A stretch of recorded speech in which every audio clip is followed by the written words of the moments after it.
Hello. Yes, so this is the latest installment of Will's Wrestling Reviews. I did say that I would only review stuff that was on the network, but I have a way of finding stuff. That's all you need to know. So this review, I may have mentioned some of these matches before because some of these matches have been on other shows previously. So it's a bit weird, but okay, it was the way that they did tapings in those days. They did like a block of like 3-4 weeks. So this is World Wrestling Federation Superstars, January the 3rd, 1992. Not on the network. The network only starts in like mid-April. Started showing Superstars, so hopefully they'll add some more on. But yeah, it's 92 to 96 they've got on it at the moment, which is great. So the opening match on the show was, before I start, the commentary was Vince McMahon and the executive consultant to the Real World Champion, Mr. Perfect. Yep, because that's what his name was at that point in time. Just to say as well that they started this show. You're going to laugh at this.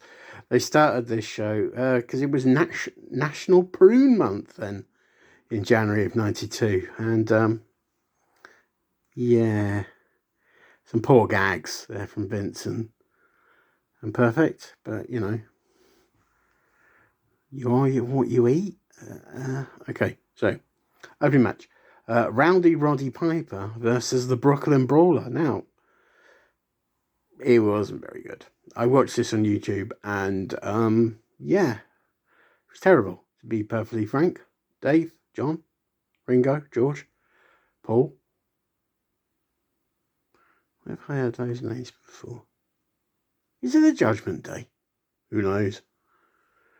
Yeah, so Rowdy Roddy Piper beat the Brooklyn Brawler. Well, obviously he'd win. And then you think, oh, he won with the sleeper. Sort of. He put Brooklyn Brawler into a sleeper and somehow won by pin. Yeah, that's right.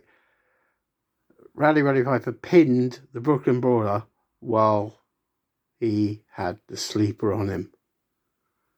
Huh? So obviously, this is January 3rd, and this is 2 weeks out of the 1992 Royal Rumble. No, I'm not going to talk about that until I get to that point. Next match was the British Bulldog, Davey Boy Smith, versus Louis Spicolli. Now, for all you uninitiated people who probably may have not heard of Louis Spicolli, Louis Spicolli was in ECW mid-early 90s. He was also in WWF again as Rad Radford.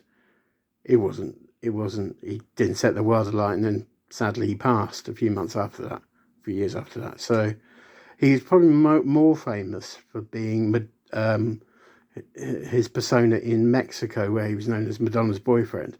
Honestly, that was his name. But yeah, this match, Davey Boy won, obviously, in a couple of minutes with the running power slam and a victory. They showed...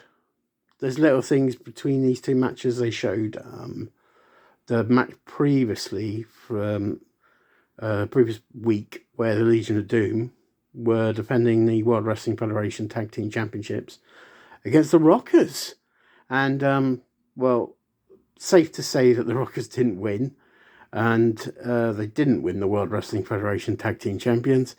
And somehow, even though Shawn Michaels cost the match, somehow he blamed Marty for it. Who knows what goes through wrestlers' minds when they lose matches? Who knows? The next match was a bit of a strange one. It was the Mountie, who always gets his man, versus Rudy Gonzalez.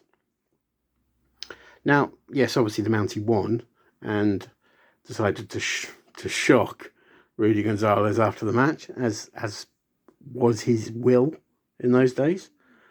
At one point, though, Mr. Perfect said to Vince, "Do you know what the Mountie's real name is?" And Vince went, Jacques Rougeau. Hold on. No, that's a different character. Bizarre. I can't believe they kept that in. But Vince was fuming behind the scenes at that. And the next match was a tag match between Scott Bizo and Ken Johnson versus the Beverly Brothers, Bo and Blake. And the Beverly Brothers won this. It was a bit of an odd match. Beverly's won the match for a backdrop. They had some unique contests, but they were pretty bland, really, the Beverlys. They had Jimmy Hart as their manager, so those were the days where Jimmy Hart managed pretty much every tag team going. he was involved with about 6 at one point. So yeah, but yeah, the Beverlys got the victory there. And yeah, there we are. So they won that. And then the main event, in wrestling terms, was Richie Garvin, not related to Jimmy Jan or Ron, versus The Undertaker. And The Undertaker won this in about a minute. Basically, did a flying clothesline, and then he tombstoned poor Richie Garvin. And then, of course, in these days, he was a bad guy. He was a bad Undertaker, and he put Richie in a body bag. Now, what do you think he did with the body bag? Yes, that's right. He came running off the ropes and stomped on Richie Garvin, who was locked in the body bag, and then he started to forcibly carry it out. So yes, that was Superstar. That was World Wrestling Federation Superstars January the 3rd, 1992. Nothing really to write home about. No real emphasis. They obviously, as you can imagine, in those days, they were pushing the Rumble like the greatest thing in the history of the world. And they made some matches for the Rumble, or they carried on talking about matches for the Rumble. So I will come back to that at a later date. Now we've said all that, it would be remiss of me to not mention the passing of the legendary Antonio Inoki, I should say, this week. He was, and probably is, one of the most famous Japanese wrestlers of all time. What else can I say about him? He did win a WWF title, but he didn't really, because it was the World Wrestling Federation, or Worldwide Wrestling Federation at that point, martial arts world title. So it was more of a shoot title, that, to be honest. Yeah, he was a good guy. He was. You think of Japanese wrestling, personally, for me, growing up in like the 90s, I didn't really know Japanese wrestling that much, but I knew who Antonio Inoki was. I knew Giant Barber was. Excuse me. And yes, it's sad. Sad anytime any wrestling person passes away, whether they're mainstream or they're indie or you know, whatever. That, you know, it's sad. And yeah, best wishes to his family. And yeah, I don't want to end on a sad note, so I'm not going to. As you can see, this is my beard, and this is the greatest beard in the history of beards. And it just is. So, you know, whatever. And as John Cena would say, you can see me. Oh, actually you can, because I'm on video. Oops. So yeah, that was Superstars. That was that. What will be, will be. What will I do next? Who knows? But you'll see videos. I'm going to try and do more videos more frequently. So they might not be wrestling reviews. They might be something completely differento. And it's time to say one thing and one thing only. And that, ladies and gentlemen, is this. Whatever you do in life, if you walk straight, or you walk at an angle, or you feel like there's nothing there for you. I felt quite low this week. I'm fighting it.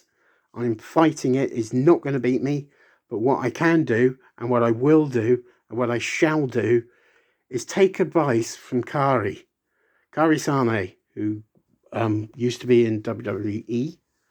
She was in NXT, and she was in tag team with Asuka. She got back to Japan and done brilliantly. But she said something on her Twitter Monday, which I loved, and actually I say on a regular basis. And now I should follow that saying permanently. So my name is Will, and you've got to remember that I will see you at ringside, but I also will advise you to keep smiling. See you at ringside.